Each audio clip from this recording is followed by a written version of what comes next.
some number of months ago, back in November, my student group and I wanted to do some student activism after seeing events unfurling on campuses across the United States that were not friendly to free speech. And what was interesting to us was that it was students, not administrators or not parents, students who were asking for the universities to take away other students' free speech rights. And we thought that that was a dangerous precedent to set. So before anything like that happened at the University of South Carolina, we wanted to educate other students and show them examples of what would happen if you give the university permission to censor free speech. This is what they're going to do with it. This is what they're going to use that for. So we requested permission from the Russell House, received permission to do a tabling event demonstrating exactly the kinds of things that universities censor on other campuses. So we brought posters that were the exact message that had been censored elsewhere and displayed them here on Green Street, along with a petition and a free speech wall.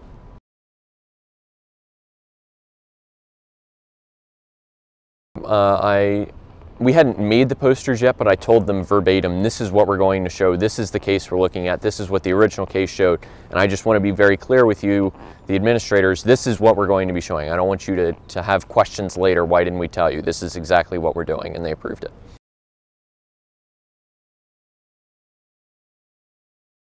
It's certainly been different types of responses from different people.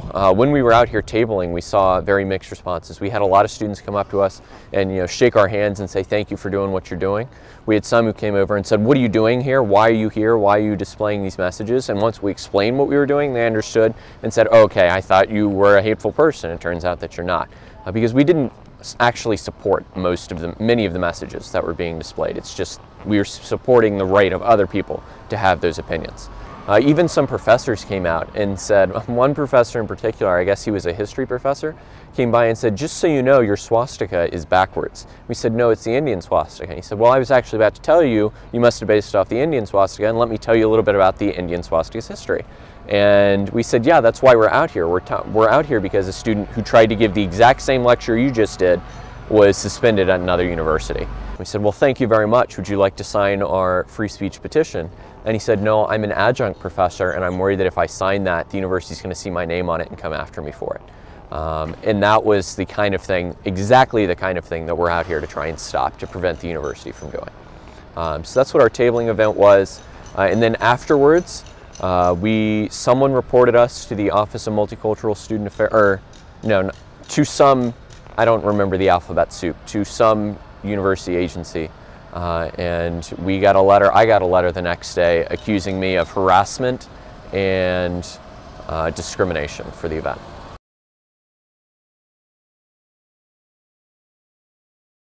Well, I think what we were out here was trying to respect students, respect their free speech rights. We are not Nazis. We don't support, like I said earlier, we don't support most of the messages that were shown, but we do support the right of all students to participate in civil discourse. As long as you're not advocating violence, as long as you're not threatening people, you should be able to have those tough conversations. The Carolinian Creed is supposed to support students' rights to free speech and other rights that students have.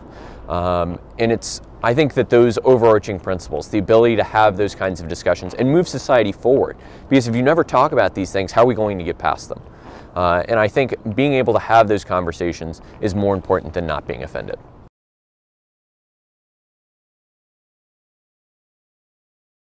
We really just want the university to uphold its promise to respect students' free speech rights. I want to be able to have hard conversations on campus, whatever they are, religion, politics, economics, what have you. Whatever the conversation is, no two students on this campus agree perfectly on every single issue. And those students need to be able to have those conversations and not worry that because they used the wrong word or said the wrong thing, somebody else is going to report them and they're going to get kicked out of school for trying to have an educational conversation. So that's what I want. I want students to be able to have that comfort, and faculty too. It was, like I said, the faculty member that came by previously and told us that he didn't feel like he could exercise his free speech and support what we were doing. He didn't feel like he could support free speech because the university he was worried of university oversight and university punishing him for that. And I want to get rid of that atmosphere. I think everybody, regardless of what you have to say, as long as you're not threatening anyone and as long as you're not advocating for violence, you should be able to say what you need to say and what you want to say on campus.